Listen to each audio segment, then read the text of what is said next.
Энэ дэлхийд оршин суугч гэж байхгүй. Бүх хүн энэнд хамаатай. Тэр их хачаа харагдаж байна. Тэр бол миний охин. Бид зүгээр л энд үлдмээр байна.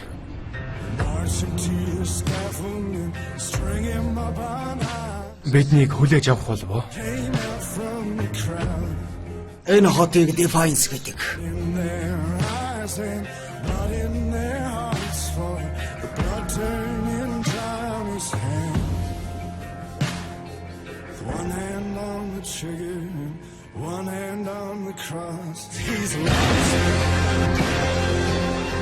Энэ хотын төлөө тэмцэх хэрэгтэй. Эр хүн гэр бүлээ хамгаалах ёстой.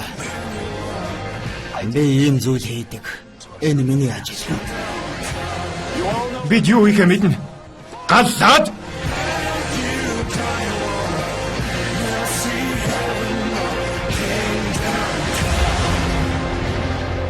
Цаг үргэлж бид өөрсдийгөө батлаж байх ёстой. Эн чинь өөр хэрэг. Түрэмгийлэл